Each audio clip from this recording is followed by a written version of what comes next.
नमस्कार दोस्तों, आप सभी का जीके डोज में स्वागत है। फ्रेंड्स, इस सीरीज़ में हम पीवाई क्वेश्चन ट्रेंड एनालिसिस को देखेंगे। जैसा कि आपको पता है कि 70वीं बीपीएससी 17 नवंबर को, यूपी पीसीएस 27 अक्टूबर को और आरओ का एग्ज़ाम दिसंबर में संभावित है। फ्रेंड्स, तो ये जो पीवाईक्यू ट्रेंड एनालिसिस है, इसमें प्रीवियस 5 ईयर के जो पूछे हुए क्वेश्चन है उसका मैं डिस्कशन करती हूँ। तो ये काफ़ी इम्पोर्टेंट है, चाहे आप किसी भी स्टेट के लिए एग्ज़ाम दे रहे हैं, ना कि बस बीपीएससी के लिए। क्योंकि ये एग्ज़ाम करीब है और इसमें काफ़ी कंपटीशन है, इसलिए मैंने बीपीएससी पे ज़्यादा फोकस किया है। ठीक है, और यूपी पीसीएस पीटी के लिए भी इम्पोर्टेंट है। इस सीरीज़ में हम उत्तराखंड पीसीएस का क्वेश्चन डिस्कस करेंगे। ठीक है फ्रेंड, और ये जो उत्तराखंड पीसीएस आप यहाँ डेट देख रहे हैं, ये 14 जुलाई ही इसी साल 14 जुलाई 2024 का ये प्रश्न है। ठीक है, तो बारी बारी से थोड़ा सा टाइम इसमें जाएगा क्योंकि 150 क्वेश्चन इसमें पूछा गया है। मैं कोशिश करूँगी कि मैं बस ऑप्शन को फास्ट बोलूँ, लेकिन जहाँ डिस्कशन की ज़रूरत है वहाँ डिस्कशन भी करूँगी। चलिए शुरू करते हैं आज का पहला प्रश्न। अगर आप इस चैनल पर नए हैं तो प्लीज़ चैनल को सब्सक्राइब कर ले, शेयर कर ले और ज़्यादा से ज़्यादा जुड़ जाएं। ठीक है, चलिए पहला क्वेश्चन है, मिशन दिव्यास्त्र निम्नलिखित में से किससे संबंधित है। मैं जूम कर लेती हूँ, एक सेकेंड। मिशन दिव्यास्त्र किससे संबंधित है? तो पहला का ऑप्शन होगा MIRV तकनीकी से। ठीक है, अब ये जो MIRV तकनीकी है ये क्या है? तो ये मिसाइल तकनीकी है, जिसके तहत मिसाइल में कई वारहेड ले जाने की क्षमता होती है। ठीक है, तो ये है आपको मिसाइल तकनीकी से, MIRV तकनीकी से रिलेटेड है मिशन दिव्यास्त्र। याद कर लीजिएगा, नोट्स बना लीजिएगा। चलिए क्वेश्चन नंबर 2 हम देखते हैं। फरवरी 2024 में कौन सा बैंक समाचारों में था जिसने अपना प्रथम सतत स्थायी वित्त बॉन्ड इशू किया है? यानी पहली बार अपना वित्त बॉन्ड इशू जारी करके $300 मिलियन जुटाए हैं। तो ये होगा पहला ऑप्शन इसका HDFC। ऑप्शन आप पढ़ लीजिए, मैं बस ऑप्शन का आंसर बोलूँगी, नहीं तो काफ़ी टाइम आपका इसमें खिंच जाएगा। तो ये HDFC ने प्रथम बार अपना स्थायी वित्त बॉन्ड इशू जारी किया है। ठीक है, और जारी करके इसे $300 मिलियन जुटाए हैं। क्वेश्चन नंबर 3 देखते हैं। क्वेश्चन नंबर जो 3 है, उर्दू कवि गुलजार के अलावा 58वां ज्ञानपीठ पुरस्कार के अन्य प्राप्तकर्ता कौन है? यानी इस बार, ठीक है, इस बार 2024 में 58वां ज्ञानपीठ पुरस्कार का वितरण किया गया है। तो इसमें एक कवि, उर्दू के कवि गुलजार को मिला है। गुलजार तो फेमस होंगे, आपको पता होगा, उनकी शेर व शायरी, उनके गाने। ठीक है, इसके साथ साथ जगत गुरु राम भद्राचार्य को भी दिया गया है, यानी 2 लोगों को दिया गया है।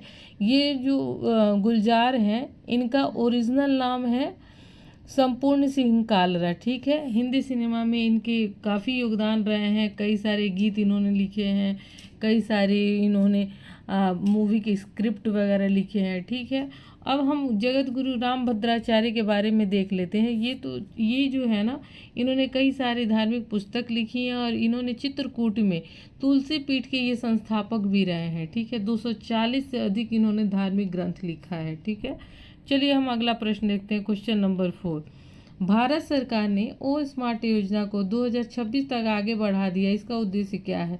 यानी ओ स्मार्ट योजना, इसको और आगे एक्सटेंड किया है गवर्नमेंट ने। तो इसका संबंध किससे है? तो फ्रेंड्स, आंसर पे डायरेक्ट मैं आ रही हूँ। ए में है ये, बी में है ये इसमें टाइम वेस्ट होगा। इसका आंसर है महासागर ओशन विकास कार्य। ठीक है, महासागर ओशन विकास कार्य, यानी महासागर से संबंधित, महासागर की साफ सफाई, ठीक है, उससे रिलेटेड है, आपको उसमें अनुसंधान वगैरह, इससे रिलेटेड ये योजना है।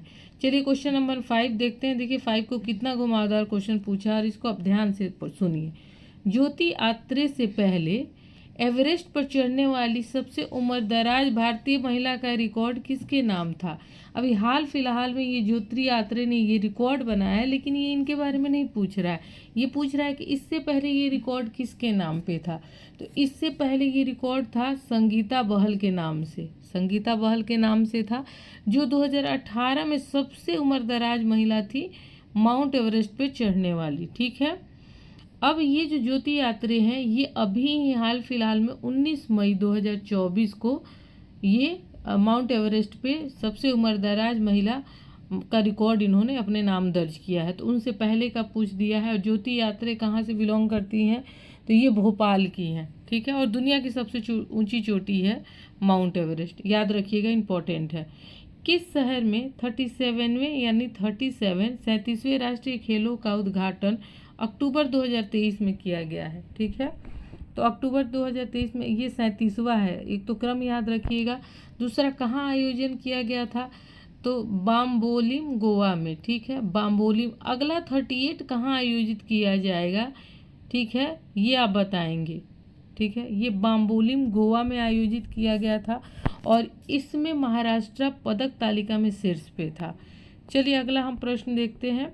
क्वेश्चन नंबर है आपका 7। क्वेश्चन नंबर 7 है 19वें एशियन गेम्स हांगझाऊ में ये हुआ था 2023 में। 19 भारत को कुल कितने स्वर्ण पदक प्राप्त हुए थे, भारत को कुल कितने स्वर्ण पदक प्राप्त हुए थे, तो इसमें भारत को स्वर्ण पदक प्राप्त हुए थे 28। ओनली स्वर्ण पदक पूछ रहा है, टोटल नहीं पूछ रहा है। स्वर्ण पदक 19वें एशियन गेम्स में प्राप्त हुआ था स्वर्ण पदक कितना, 28। और कहाँ आयोजित हुआ था, हांगझाऊ, ठीक है।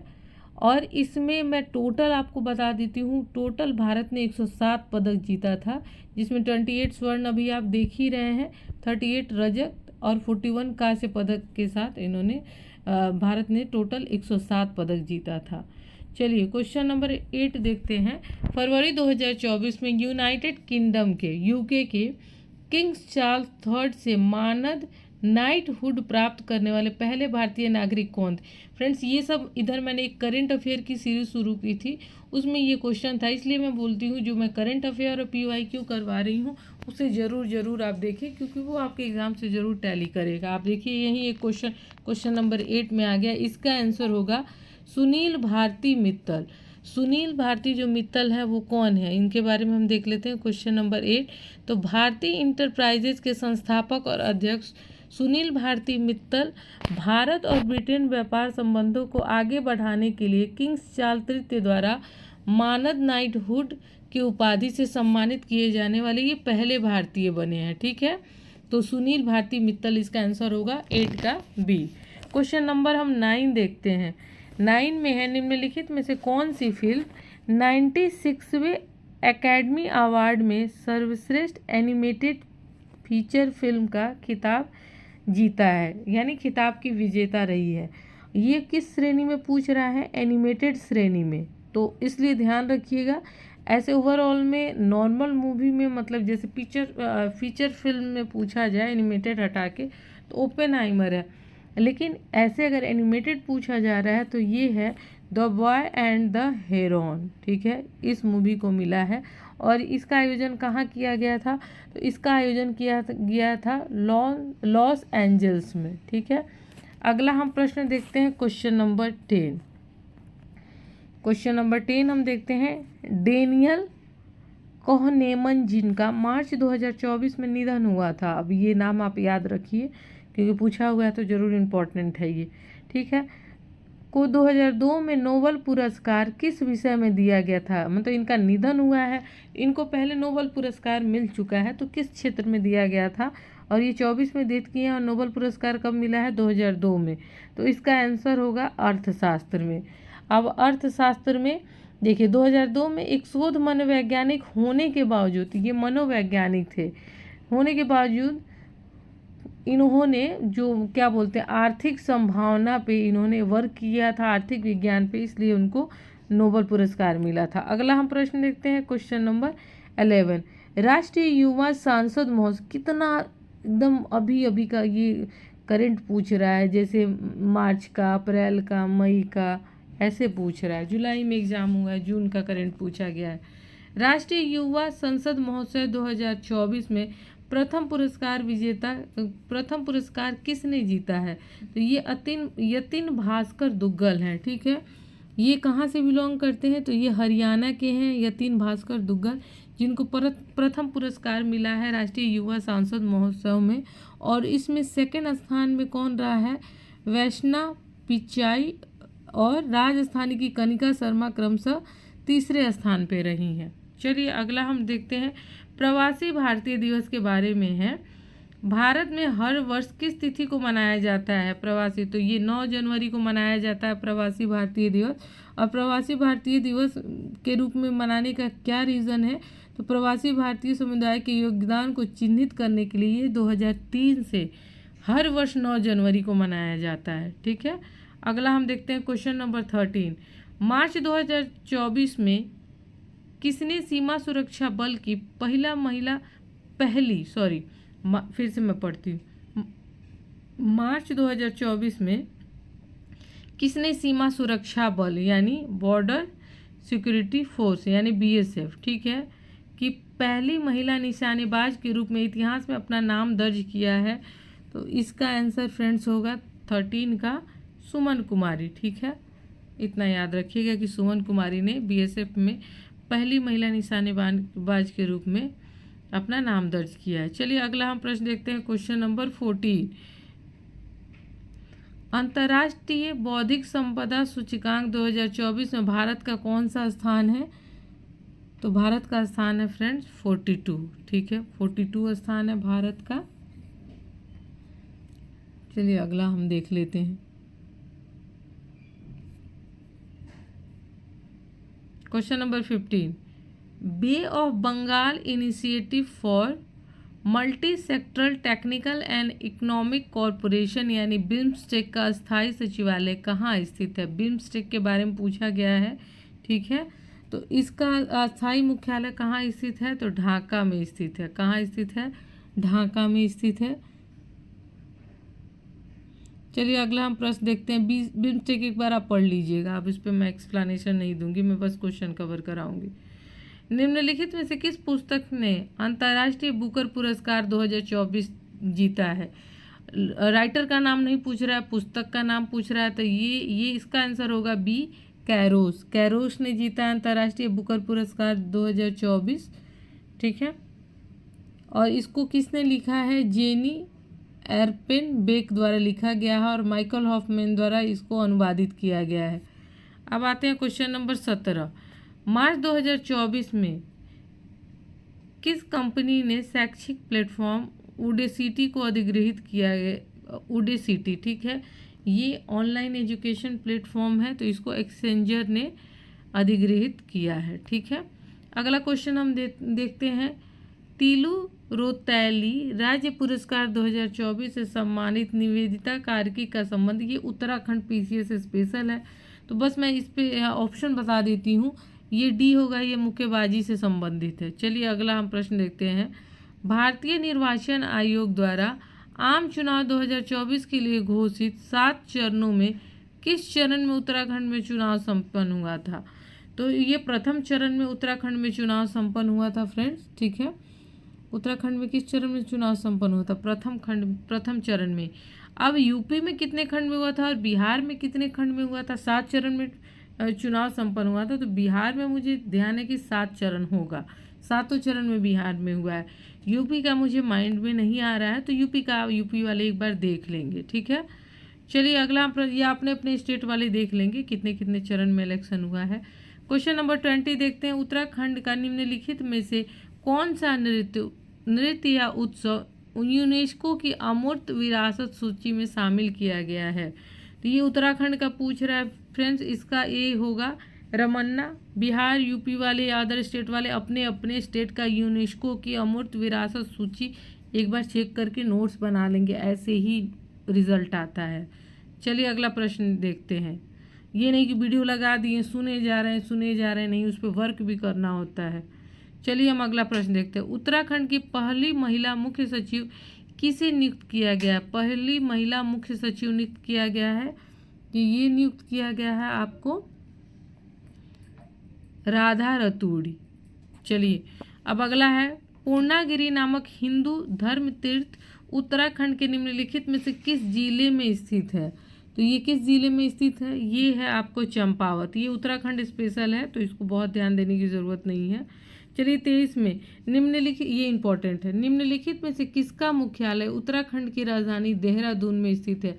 अगर आप यूपी बिहार वाले भी देख लेंगे कि उनके स्टेट में अगर कोई ऐसा मुख्यालय किसी ऑर्गेनाइजेशन का है या किसी संस्थान का, तो वो एक बार देख लेंगे कि किस संस्थान का है। चलिए तो इसका आंसर होगा फ्रेंड्स, इसका आंसर होगा बी, भारतीय सर्वेक्षण विभाग। ये क्या करता है, तो ये मानचित्र तैयार करता है, ठीक है।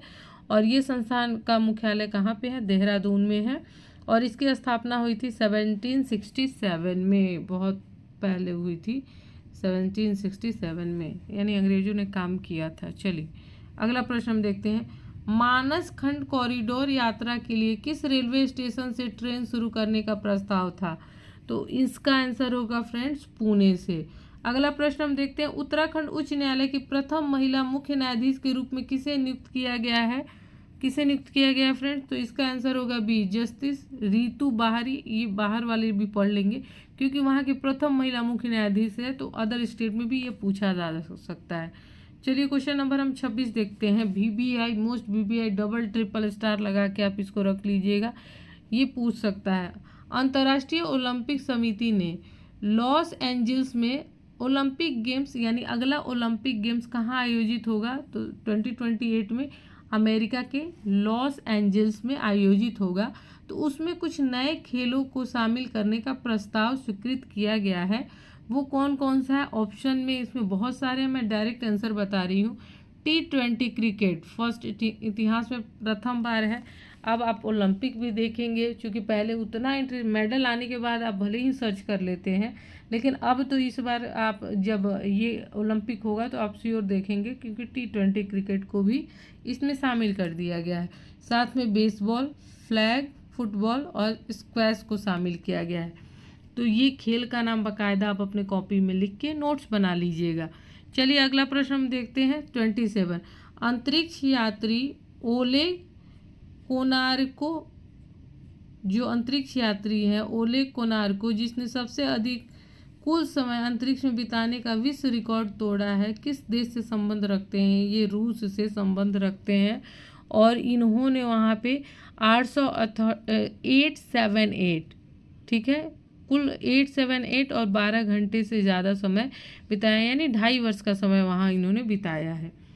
चलिए अगला हम प्रश्न देखते हैं, क्वेश्चन नंबर 28, 2023 में यूनेस्को की रचनात्मक शहर नेटवर्क UCCN सूची में किस भारतीय शहर को साहित्य शहर के रूप में शामिल किया गया है। एकदम हाल फिलहाल का न्यूज़ है फ्रेंड, इसका होगा आंसर कोझीकोड। कोझीकोड को ये साहित्य शहर के रूप में यूनेस्को की रचनात्मक शहर की सूची में शामिल किया गया है।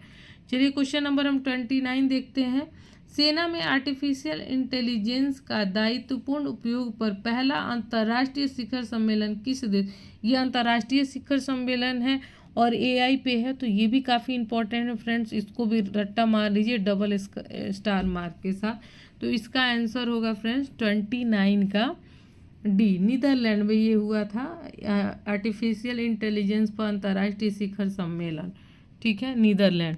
और ये 15-16 फरवरी 2024 को नीदरलैंड की सरकार ने सैन्य क्षेत्र में उत्तरदायी कृत्रिम बुद्धिमत्ता पर प्रथम वैश्विक शिखर सम्मेलन की मेजबानी की थी। चलिए 30 क्वेश्चन हम देखते हैं, करंट कितना ज़्यादा पूछा गया है।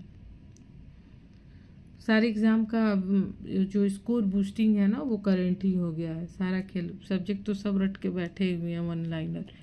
चलिए क्वेश्चन नंबर 30 हम देखते हैं, मिलिंद पन्हो महाराज मिलिंद के प्रश्नों पर आधारित है, यह किस भाषा में लिखा गया है, तो मिलिंद पन्हो फ्रेंड्स पाली में लिखा गया है, याद रखिएगा। और इसका 1-2 संवाद है किसके किसके बीच था, उसको मिलिंद थे और नागसेन थे। चलिए अगला है, शाहजहां ने अपने किस पुत्र को शाह इकबाल, मुगल शासक शाहजहां ने अपने किस पुत्र को शाह इकबाल की उपाधि से नवाजा था, इसका आंसर होगा ए, दारा शिकोह। आपको पता था कि दारा शिकोह काफ़ी मतलब एक अच्छा व्यक्ति था, भले ही उसे शासक बनने का मौका नहीं मिला या बहुत दिनों तक वो वर्क नहीं कर पाया, तो इसको दारा शिकोह को शाह इकबाल की उपाधि से नवाजा था शाहजहां ने। अगला हम प्रश्न देखते हैं, क्वेश्चन नंबर 32, बाबर के युद्धों के कालों को क्रमानुसार व्यवस्थित करें। फ्रेंड्स, इसका मैंने एक ट्रिक, मुझे यही मैंने पढ़ा है, कोई मैंने खुद अपने से जनरेट तो नहीं किया है, लेकिन आज सुन सुन के मैंने पढ़ा है। जैसे घाघरा का युद्ध है, पानीपत का प्रथम युद्ध है, चंदेरी का युद्ध है, खानवा का युद्ध है। अब मैंने जो ट्रिक याद किया था, पहला है पान, पान खो चल घरे, मतलब ऐसे याद किया था। तो पानीपत, उसके बाद खानवा यानी 2-4, ठीक है, उसके बाद चल 3 और घर, पान खाओ चलो घर, ठीक है। ऐसे ट्रिक से मैंने याद किया था, ये हो गया। चलिए अगला प्रश्न देखते हैं 35। लेकिन अब ट्रिक बहुत ज़्यादा नहीं अप्लाई करना है, थोड़ा थोड़ा ही। जियाउद्दीन बर्नी ने निम्नलिखित में से किसकी रचना की थी? इम्पॉर्टेंट फ्रेंड्स, पूछा जाता है, कई बार मैंने ये प्रश्न देखा है। तो जियाउद्दीन बर्नी ने किसकी रचना की थी? इसका आंसर होगा बी, फतवा ए जहानदारी, फतवा ए जहानदारी। और इनकी एक और पुस्तक है जियाउद्दीन बर्नी की, तारीख ए फिरोजशाही, तारीख ए फिरोजशाही, फतवा ए जहानदारी, ठीक है। अगला है 34। अकबर ने किस क्षेत्र की विजय को यादगार बनाने के लिए बुलंद दरवाज़ा का निर्माण किया था? तो इसका आंसर होगा फ्रेंड्स डी, गुजरात विजय के उपलक्ष्य में अकबर ने बुलंद दरवाज़ा बनवाया था। 1575 में मुगल सम्राट अकबर द्वारा फतेहपुर सीकरी में बुलंद दरवाज़ा बनवाया गया था। इसका निर्माण गुजरात पर उसकी जीत के उपलक्ष्य में किया गया था, ठीक है। अब हम देखते हैं 35। 1336 ईस्वी में विजयनगर साम्राज्य की स्थापना किसने की थी? आसान है लेकिन बार बार पूछा जाता है। हरिहर एवं बुक्का नामक 2 भाई थे, इन्होंने विजयनगर साम्राज्य की स्थापना की थी। चलिए अगला प्रश्न देखते हैं। भारत में अंग्रेजी शिक्षा व्यवस्था का मैग्ना कार्टा किसे कहा जाता है? तो ये कहा जाता है शिक्षा पर वुड्स डिस्पैच। ये कब जारी हुआ था? 1854। इसे अंग्रेजी शिक्षा व्यवस्था का मैग्ना कार्टा कहा जाता है। अब ये मैग्ना कार्टा क्यों कहा जाता है, ये मेंस में पूछ सकता है, तो इसको एनालिसिस करके आप मेंस के लिए पढ़ लीजिएगा। चलिए अभी ऑप्शन बी होगा। अगला हम प्रश्न देखते हैं 36 हो गया। 37। अलीगढ़ आंदोलन का शुरुआती लक्ष्य क्या था? जो अलीगढ़ आंदोलन हुआ था उसका शुरुआती लक्ष्य क्या था? चलिए ऑप्शन हम पढ़ते हैं, ऑप्शन नहीं पढ़ेंगे, सीधे मैं आंसर बताती हूँ। पश्चिमी वैज्ञानिक शिक्षा को भारत के मुस्लिम के बीच प्रश्रय देना, यानी जो पश्चिम की जो वैज्ञानिक शिक्षा थी उसको भारत के मुस्लिमों के बीच प्रश्रय देना, ठीक है, ये था, यही था। परंपरागत मुस्लिम शिक्षा में सुधार नहीं था, धार्मिक कोई सुधार नहीं था, ये पश्चिमी वैज्ञानिक शिक्षा को मुस्लिमों के बीच में प्रोत्साहित करना था अलीगढ़ आंदोलन का मेन, ये ठीक है। और ये कब ये हुआ था अलीगढ़ आंदोलन? ये 1875 में अलीगढ़ आंदोलन की शुरुआत हुई थी सर सैयद अहमद खां के नेतृत्व में, ठीक है। अब हम क्वेश्चन नंबर देखते हैं 38 है, बनारस का सेंट्रल हिंदू कॉलेज। फ्रेंड 150 प्रश्न है, मैं देखती हूँ अगर ज़्यादा टाइम लगेगा तो फिर मैं ये 50-50 करके डिस्कशन करवा दूँगी, क्योंकि अभी बहुत लंबा वीडियो नहीं झेल पाएंगे। चलिए क्वेश्चन नंबर 38 देखते हैं। बनारस का सेंट्रल हिंदू स्कूल जो बाद में बनारस हिंदू विश्वविद्यालय के रूप में विकसित हुआ, इसकी स्थापना किसने की थी? इसकी स्थापना पूछ रहा है, तो इसकी स्थापना की थी एनी बेसेंट ने। बनारस का सेंट्रल हिंदू कॉलेज जो बाद में बनारस हिंदू विश्वविद्यालय के रूप में विकसित हुआ, इसकी स्थापना एनी बेसेंट ने की थी, याद रखिएगा, इसको गड़बड़ नहीं करना है। अब इस पर मैं बहुत सारा लेक्चर नहीं दूंगी। चलिए अगला हम प्रश्न देखते हैं 39। राजा राम मोहन राय के विचारों को प्रचारित करने के लिए 1839 में तत्वबोधिनी सभा की स्थापना डेट दिया हुआ है, तो एक बार 2 बार 4 बार इसको पढ़ लीजिएगा। 1839 में तत्वबोधिनी सभा की स्थापना हुई थी। 1839 में तत्वबोधिनी सभा की स्थापना हुई थी राजा राम मोहन राय के विचारों को प्रचारित करने के लिए। और ये किसने किया था? तो ये किया था देवेंद्रनाथ टैगोर ने तत्वबोधिनी सभा की स्थापना 1839। चलिए अगला देखते हैं 1858-59 में लिखित नील दर्पण नील उत्पादकों की व्यथा उजागर करता है, यह किसने लिखा था? ये तो लगता है कि सारे स्टेट पीसीएस का फेवरेट क्वेश्चन है, ठीक है। तो ये लिखा गया था दीन बंधु मित्र द्वारा, ठीक है। क्वेश्चन नंबर 41 देखते हैं हम। बंगाल का विभाजन 1905 में लॉर्ड कर्जन द्वारा किया गया था। यह विभाजन किस वर्ष रद्द किया गया था? तो ये विभाजन 1911 में। 11-12 पूछ देता है, कंफ्यूज आप लोग हो जाते हैं। 11 रट लीजिएगा, 11 ठीक है। तो ये कर्जन द्वारा किया गया था, ठीक है। तो ये 1911 में रद्द किया गया था। 12 दिसंबर 1911 में लॉर्ड हार्डिंग द्वारा बंगाल विभाजन को रद्द किया गया था। गवर्नर जनरल कौन था? हार्डिंग था, जिसने रद्द किया था। कब किया था रद्द? तो ये है 12 दिसंबर 1911। चलिए क्वेश्चन नंबर 42। किसने कहा था कि ब्राह्मण और श्रमण दार्शनिकों के दो प्रकार हैं? ब्राह्मण और श्रमण दार्शनिक के दो प्रकार थे। दार्शनिक कौन है? होते हैं जो चिंतन करते हैं। ये कहा था मेगास्थनीज ने, ठीक है। अगला हम देखते हैं प्रश्न, क्वेश्चन नंबर 43। सुदर्शन झील का निर्माण किसने किया था? सुदर्शन झील का निर्माण पूछ रहा है, तो इसका आंसर होगा चंद्रगुप्त मौर्य। अब इसका मरम्मत बहुत बार करवाया गया है, ठीक है। सुदर्शन झील का निर्माण मौर्य वंश के संस्थापक चंद्रगुप्त मौर्य के आदेश पर सौराष्ट्र के राज्यपाल, ये राज्यपाल का भी नाम याद रखिएगा, पुष्यगुप्त वैश्य द्वारा कराया गया था, ठीक है। अगला हम देखते हैं आजीवक संप्रदाय की स्थापना किसने की थी? ये भी लगता है कि स्टेट पीसीएस का फेवरेट क्वेश्चन है। तो ये मक्खिल गोसाल, ठीक है। जब वो धार्मिक सुधार आंदोलन का फेज था 6वीं शताब्दी में, तो कई सारे संप्रदाय का उदय हुआ था। उसमें एक आजीवक संप्रदाय भी था, जिसके संस्थापक मक्खिल गोसाल थे। अगला हम प्रश्न देखते हैं, विक्रमशिला विश्वविद्यालय की स्थापना किसने की थी? 45 फ्रेंड्स, VBI विक्रमशिला विश्वविद्यालय की स्थापना अभी नालंदा न्यूज़ में था। तो जितने भी बिहार में विश्वविद्यालय हैं पुराने एंशिएंट, उसको रट लीजिएगा, ठीक है। तो इसकी स्थापना की थी धर्मपाल ने, ठीक है। विक्रमशिला विश्वविद्यालय की स्थापना किसने की थी? धर्मपाल ने की थी। ये पाल वंश के शासक थे, ठीक है। अगला प्रश्न हम देखते हैं 46। किस मुगल बादशाह ने गंगा नदी के उद्गम स्थल को ढूंढने हेतु गढ़वाल में संरक्षण दल भेजा था? ठीक है, पूछ रहा है गंगा नदी का उद्गम स्थल ढूंढने के लिए। तो इसका आंसर होगा फ्रेंड्स 46 का अकबर ही है। ये काम अकबर ही कर सकते थे, ठीक है। माना जाता था ना कि अकबर इसलिए भेजा उन्होंने सर्वेक्षण करने के लिए। कई इतिहासकारों के अनुसार अकबर पीने के पानी के लिए केवल गंगा जल का ही सेवन करते थे, ऐसा कई इतिहासकारों का मानना है। तो इसलिए इसका ऑप्शन होगा ए।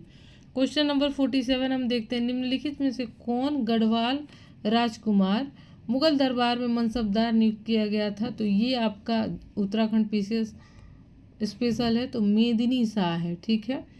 चलिए, कुमायूं वाटर रूल्स किस वर्ष लागू किया गया था? ये भी उत्तराखंड पीसीएस है, स्पेशल है। तो ये 1917। ये दोनों आपके लिए काम के लिए नहीं है। चलिए, टिहरी रियासत के डिप्टी कमिश्नर के अधीन ठाकुर जोध सिंह नेगी बंदोबस्त अधिकारी के रूप में नियुक्त किए गए थे। ये 49 का इसका सी होगा, ठीक है। 50 हम देख लेते हैं, गढ़वाल के इतिहास में किस परमार शासक को गर्भभंजन के रूप में जाना जाता है? तो इसको भी देख लेते हैं, महीपति शाह को, महीपति शाह। चलिए, निम्नलिखित में से कौन सा राज्य, ये सब उत्तराखंड पीसीएस ही हैं, फिर भी बीच में छोड़ नहीं सकते हैं। चलिए देख लेते हैं।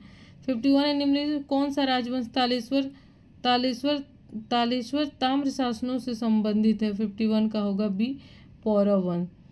बड़ा हाट शक्ति स्तंभ अभिलेख निम्नलिखित में से किससे संबंधित है? ये भी वहाँ उत्तराखंड पीसीएस का ही ये गुह है, ठीक है। 53 हम देखते हैं, उत्तराखंड में चौमू देवता की पूजा की जाती है। चौमू जो देवता है उनकी पूजा क्यों की जाती है, ये आपको बताना है। तो ये है आपको दुधारू मवेशियों की रक्षा के लिए चौमू देवता की पूजा की जाती है। 54 भी उत्तराखंड पीसीएस ही हैं। देख लेते हैं, निम्नलिखित में से किन दो राज्यों के मध्य तामाडोंड का युद्ध लड़ा गया था? तो इसका आंसर होगा कुमायूं और गढ़वाल, ठीक है। अब अगला प्रश्न हम देखते हैं, सन 1917 में अल्मोड़ा में आयोजित कुमायूं परिषद के प्रथम अधिवेशन की अध्यक्षता किसने की थी? बी होगा जयदत्त जोशी। समता समाचार पत्र के संस्थापक कौन थे? तो इसके संस्थापक थे ए, हरिप्रसाद टमटा, हरिप्रसाद टमटा। ठीक है, 57 हम देखते हैं। अब 57 से फिर आपका नॉर्मल सब्जेक्ट आ गया, वो उत्तराखंड पीसीएस था, आपको 10-12 क्वेश्चन। निम्नलिखित सागरों में किसमें लवणता सबसे अधिक है? लवणता सबसे अधिक पूछ रहा है 57 में, तो इसका आंसर होगा फ्रेंड्स ए, लाल सागर। लाल सागर में लवणता अधिक है, सामान्य से अधिक। ठीक है,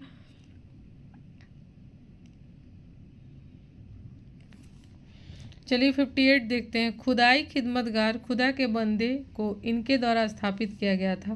खान अब्दुल गफ़ार खान के द्वारा पश्चिम सीमा प्रांत में इसका गठन किया गया था। ठीक है, उत्तर पश्चिम सीमांत प्रांत में। चलिए 59 हम क्वेश्चन देखते हैं। 59 में निम्नलिखित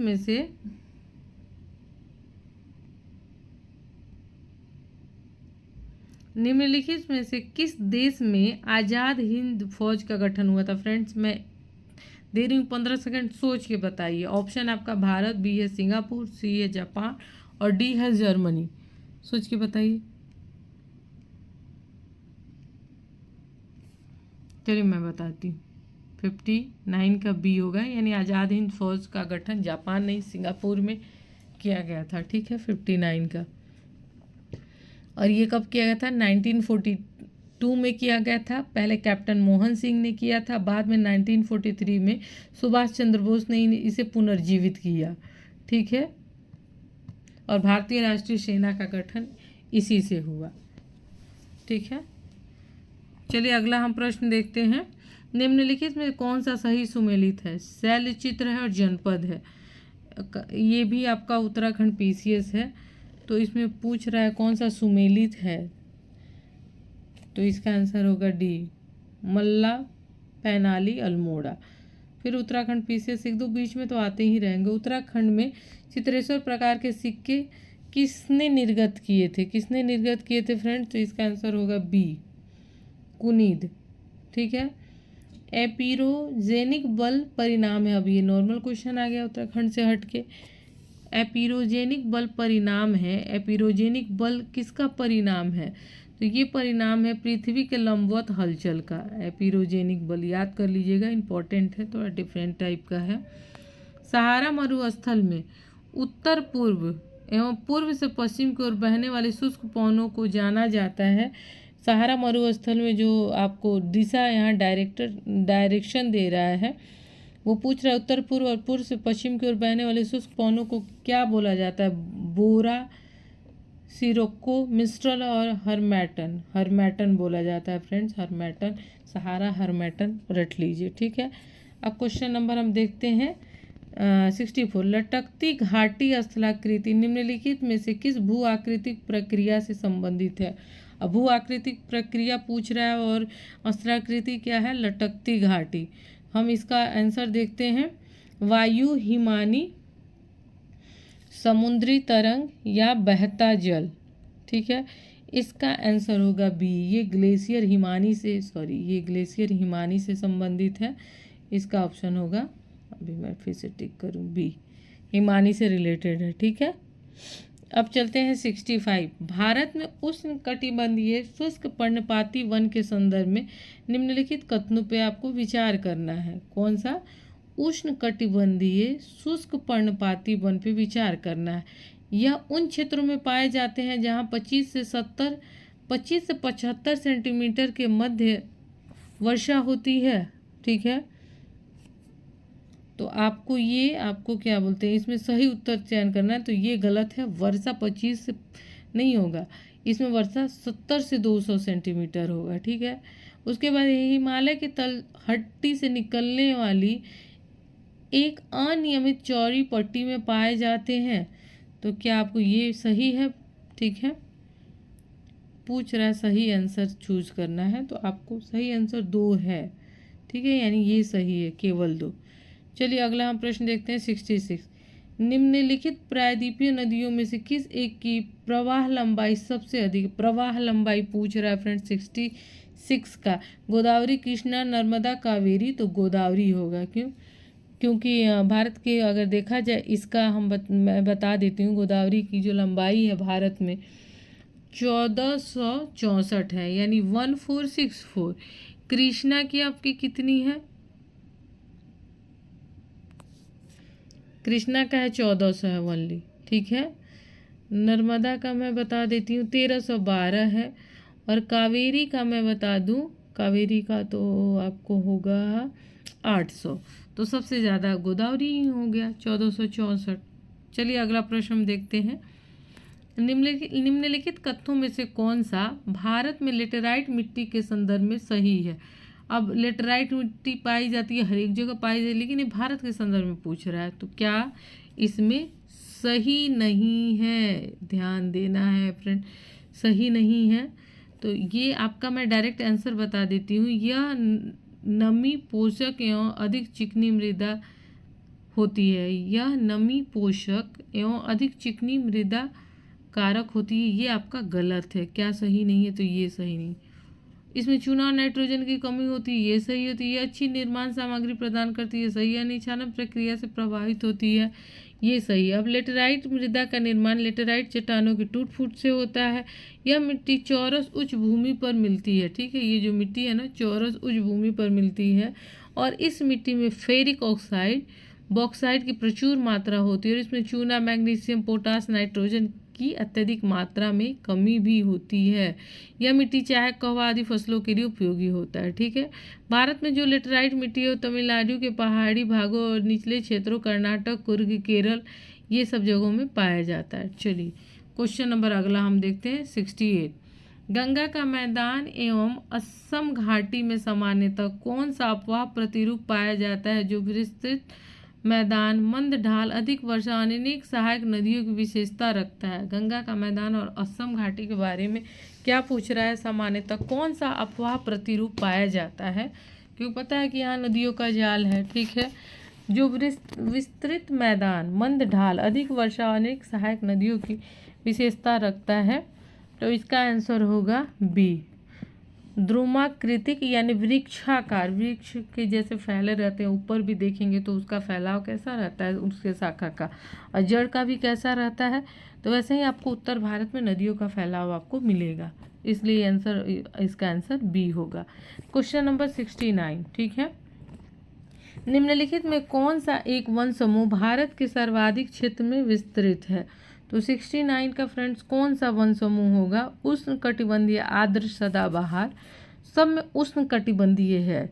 अब आर्द्र है, आर्द्र सदाबहार, ठीक है। शुष्क पर्णपाती, नम पर्णपाती, अर्ध सदाबहार, इसमें कौन सा वन समूह भारत के सर्वाधिक क्षेत्र में विस्तृत है, सबसे ज़्यादा पाया जाता है? इसका आंसर होगा सी, उष्ण कटिबंधीय नम पर्णपाती वन पाया जाता है, ठीक है। ये आपका हो गया 69। उष्ण कटिबंधीय जो नम पर्णपाती वन भारत के सबसे बड़े क्षेत्र में पाया जाता है। भारत में भी बड़े पैमाने पर पश्चिमी घाट, पूर्वी ढलान, जो पूर्वी ढाल है ना, और छोटा नागपुर के पठार में पाया जाता है, ठीक है। चलिए अब इसका क्या, इसका कैरेक्टर भी मैं बता दूं कि क्या क्या इसके लिए ये है। इसके लिए वार्षिक वर्षा जो है ना वो 200 से 100 सेंटीमीटर के बीच में होना चाहिए, और साथ में तापमान 24 डिग्री से 27 डिग्री सेल्सियस के बीच में होना चाहिए। और ये हो गया, बस इतना ही काफ़ी है। चलिए क्वेश्चन नंबर 70। काबिनी नदी एक सहायक नदी है, किसकी? काबिनी नदी किसकी सहायक नदी है? तो ये कावेरी की सहायक नदी है। चलिए ये 70 हो गया। अब हम आते हैं 71 पे। जब कोरियोलिस प्रभाव दाब प्रवणता बल द्वारा प्रतिभारित हो जाता है तो परिणाम स्वरूप उत्पन्न पवन को माना जाता है। उत्पन्न पवन को क्या माना जाता है? उत्पन्न पवन को माना जाता है भूस्थैतिक पवन, ठीक है। अगला हम प्रश्न हम देखते हैं। मैकमोहन रेखा निम्नलिखित विकल्पों में से किसके मध्य सीमा निर्धारित करती है? तो मैकमोहन रेखा किसके बीच सीमा निर्धारित करती है? फ्रेंड्स ऑप्शन में इसका पढ़ूंगी, ठीक है। सिक्किम एवं चीन, अरुणाचल प्रदेश एवं चीन, उत्तराखंड, हिमाचल प्रदेश और चीन। मैकमोहन रेखा बताना है किसके मध्य सीमा निर्धारित करती है। 15 सेकंड का टाइम देती हूँ, आप मुझे बताएंगे।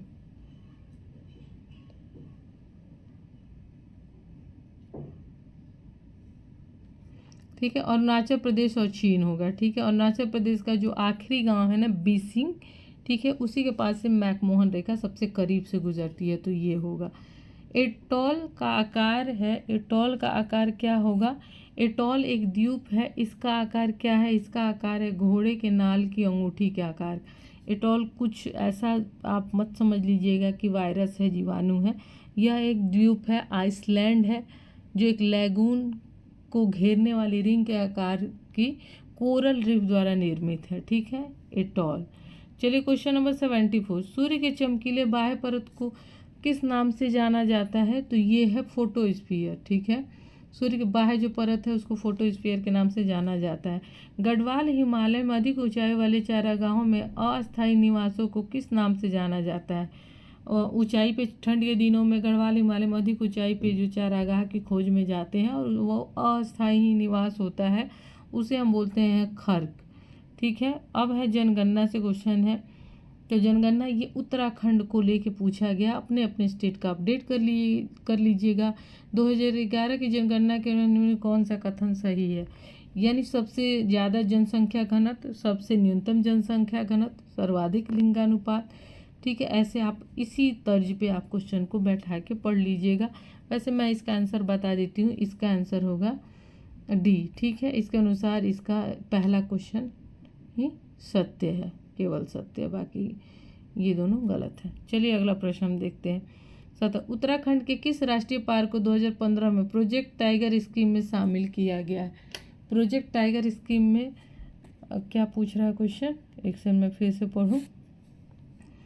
उत्तराखंड के किस राष्ट्रीय पार्क को 2015 में प्रोजेक्ट टाइगर स्कीम में शामिल किया गया है? तो इसका आंसर होगा राजाजी राष्ट्रीय पार्क। ठीक है, राजाजी राष्ट्रीय पार्क को 2015 में टाइगर प्रोजेक्ट में शामिल किया गया है। चलिए क्वेश्चन नंबर 78। कुल जनसंख्या में अनुसूचित जनजातियों की जनसंख्या का प्रतिशत। ठीक है, भारत की जनगणना 2011 के अनुसार जिलों को आरोही क्रम में व्यवस्थित कीजिए। अब ये भी उत्तराखंड में आपको जनजातीय संख्या का प्रतिशत के अनुसार आरोही क्रम में अरेंज करना है। इसको आप अपने स्टेट के अनुसार अकॉर्डिंग क्वेश्चन बना लीजिएगा, इसको मैं सॉल्व नहीं करवा रही हूँ। चलिए क्वेश्चन नंबर 79। दूरती ताल उत्तराखंड के निम्नलिखित में से किस जनपद में स्थित है? तो इसका चलिए फटाफट देख लेते हैं। इसका बी होगा, चमोली होगा। ठीक है, अगला प्रश्न। जनपदों में महिलाओं की साक्षरता दर के अनुसार आरोही क्रम में सुव्यवस्थित कीजिए और सही विकल्प कैसे? अब महिलाओं का जो साक्षरता दर है उसके अनुसार आरोही क्रम में आपको अरेंज करना है। ठीक है, ये भी आप अपने अपने स्टेट के अकॉर्डिंग अरेंज कर ही लीजिएगा। जनगणना से 3 क्वेश्चन था फ्रेंड, तो ज़रूर अपने स्टेट का इसी के अकॉर्डिंग पढ़ लीजिएगा। वैसे मैं एक बार बिहार का जनगणना और यूपी का जनगणना एग्जाम से पहले कराऊंगी। ठीक है, और बजट भी कराऊंगी। निम्नलिखित सरिताओं में कौन सी गिरथी नदी की सहायक नदी है?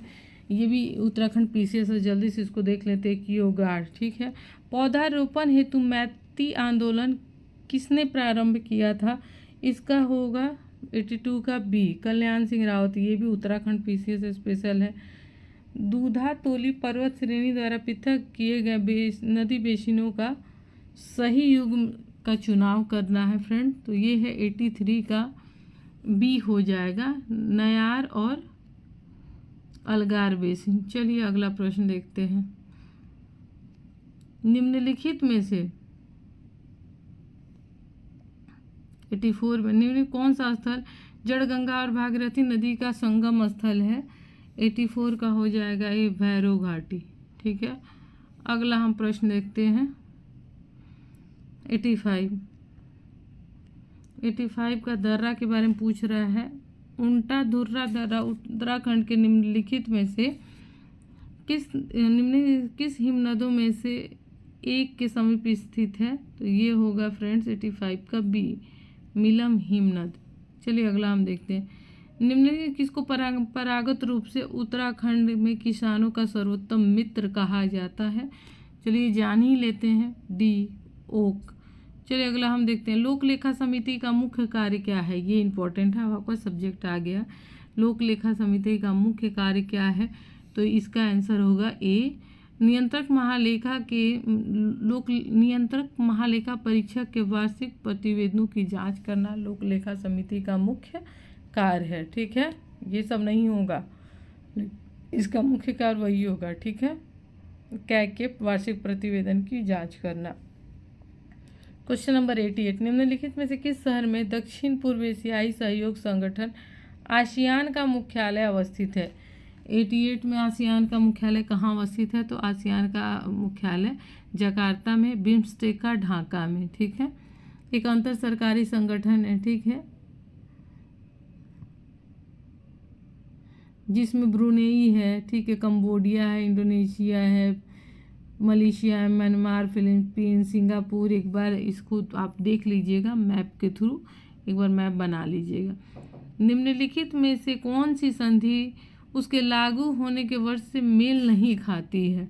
ठीक है, अब संधि है जो मेल नहीं खाती है वो है सामरिक शस्त्र परिसीमन वार्ताएं। ठीक है, ये जो है इसके लागू होने के से मेल नहीं खाती है, यानी चलिए 90 देखते हैं,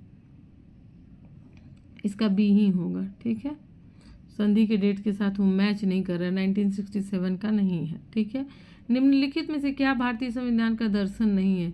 भारतीय संविधान का दर्शन नहीं है साम्यवादी राज। ठीक है, कल्याणकारी राज है, समाजवादी राज है, राजनीतिक समानता है। साम्यवादी राज का भारतीय संविधान दर्शन में नहीं है। 26 नवंबर 1949 को अंगीकृत भारतीय संविधान के प्रस्तावना में निम्नलिखित कौन से शब्द सम्मिलित नहीं थे? ठीक है, जब 26 नवंबर 1949 को भारतीय संविधान को अंगीकृत किया गया तो प्रस्तावना में कौन से शब्द शामिल नहीं थे? तो इसका आंसर होगा बी 2, 3, 4 विश्वसनीय। ऐसे ही बहुत जोर दिया गया है, थोड़ा आप देखिए विश्वसनीय ना पहले था ना अभी है, समाजवादी, ठीक है, और गैर धार्मिक, ये 3 वर्ड नहीं था। चलिए, तो इसलिए हो जाएगा बी। राष्ट्रपति द्वारा अध्यादेश लाए जाने की शक्ति के संदर्भ में निम्नलिखित में से कौन सा कथन सही है? यह संसद की विधायी शक्तियों से जुड़ा है। जो अध्यादेश लाते हैं राष्ट्रपति, वो राष्ट्रपति की कौन सी शक्ति है? तो क्या यह विधायी शक्तियों से जुड़ा है? फिर है अनुच्छेद 123 में इसका उल्लेख है। ठीक है, संसद के सत्र को दोबारा शुरू होने के 6 हफ्ता बाद यह निष्प्रभावी हो जाता है। राष्ट्रपति द्वारा इसे कभी वापस नहीं लिया जा सकता, तो ये गलत है। ठीक है, यानी लग रहा है कि इसमें कौन सा कथन सही नहीं है, तो ये राष्ट्रपति की विधायी शक्ति है। चलिए, ये सही है। दूसरा इसमें आते हैं, अनुच्छेद 123 में इसका उल्लेख है, सही है। संसद सत्र के दोबारा शुरू होने के 6 सप्ताह के बाद यह निष्प्रभावी हो जाएगा, ये सही है। जब संसद का सत्र नहीं चल रहा होता है तो कोई इम्पोर्टेंट एक्ट अधिनियम पारित करने के लिए राष्ट्रपति अध्यादेश जारी करता है। ठीक है, लेकिन जब संसद का सत्र शुरू हो जाता है तो उसे 6 सप्ताह के भीतर उसे संसद से भी पारित कराना होता है, नहीं तो वो निष्प्रभावी हो जाता है। वही पूछ रहा है। और इसे राष्ट्रपति कभी वापस नहीं ले सकता, ये गलत है, वापस ले सकता है। ठीक है, 93 नदियों पर बनी हुई जल विद्युत परियोजनाओं को सुमेलित करें। अब 93 में कौन सा कोटेश्वर है, कुटहल, तपोवन, ये फ्रेंड नदी परियोजना उत्तराखंड स्पेशल, इसको हटाइए। वन स्थिति रिपोर्ट 2000 उत्तराखंड वन स्थिति रिपोर्ट है, ये भी हटाइए। चलिए, अगला प्रश्न हम देखते हैं। भारतीय संविधान के निम्न कौन सा राज्य का प्रमुख होता है? क्वेश्चन नंबर 95 पे आइए। भारतीय संविधान के अनुसार निम्नलिखित में से कौन सा राज्य का प्रमुख होता है? राज्य का, ठीक है, राज्य का प्रमुख कौन होता है? तो राष्ट्रपति होता है। भारतीय मतलब राज्य और राष्ट्र वही हुआ। भारतीय संविधान के निम्नलिखित में से कौन सा भाग केंद्र और राज्य के मध्य संबंधों से केंद्र और राज्य के मध्य संबंध बहुत इंपॉर्टेंट है फ्रेंड, और ये होगा, ये क्या है, डी ऑप्शन है, और भाग 11 में है, केंद्र और राज्य के मध्य संबंध से रिलेटेड आर्टिकल्स। ये चैप्टर भी एक बार कोशिश कीजिएगा, लक्ष्मीकांत से देख लें, क्वेश्चन पूछ देता है। ठीक है, मतलब परस्पर सहयोग से मतलब संघीय व्यवस्था है, संसदीय व्यवस्था, एक दूसरे के सहयोग समन्वय से मतलब राज्य चलते हैं, उनकी विधायी शक्ति, उनकी कार्यपालिका शक्ति में कैसे बंटवारा है, कैसे उनके बीच कलह ना हो, आप एक बार पढ़ लीजिएगा, पूछ देता है, क्वेश्चन बहुत पूछा जाता है इससे। 97 देखते हैं। भारत में रहने वाले ब्रिटिश नागरिक को निम्नलिखित में कौन सा अधिकार प्राप्त नहीं होगा? भारत में रहने वाले ब्रिटिश नागरिक को कौन सा अधिकार प्राप्त नहीं होगा? तो उनको प्राप्त नहीं होगा व्यापार और व्यवसाय की स्वतंत्रता। ठीक है, बाकी विधि के समानता प्राप्त होगा, प्राण और दैहिक स्वतंत्रता प्राप्त होगा, धार्मिक स्वतंत्रता और विश्वास प्राप्त होगा, व्यापार और व्यवसाय करने के लिए यहाँ उन्हें वैसा स्वतंत्रता प्राप्त नहीं होगा जो यहाँ के नागरिकों को प्राप्त है। ठीक है, चलिए हम क्वेश्चन नंबर देखते हैं 98।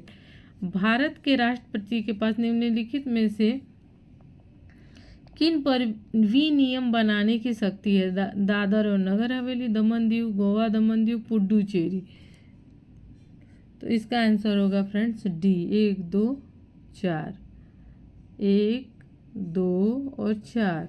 सॉरी, दमन दीव, गोवा दमन दीव नहीं, पुडुचेरी। एक बार मैं फिर से बता देती हूँ, 1 2 4, 1 2 और 4।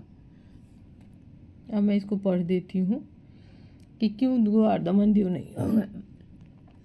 संघ राज्य क्षेत्रों का प्रशासन राष्ट्रपति के नाम से चलाया जाता है। राष्ट्रपति को इन राज्य क्षेत्रों के लिए विनियम बनाने की शक्ति है। विनियम अंडमान और निकोबार द्वीप समूह, लक्षद्वीप, दादर नगर हवेली, दमन दीव के लिए बनाए जा सकते हैं। पुडुचेरी के संदर्भ में 98 का डी ही तो होगा शक्ति। यहाँ पुडुचेरी के संदर्भ में विधानसभा के निलंबन की स्थिति में राष्ट्रपति को विनियमन बनाने की शक्ति है।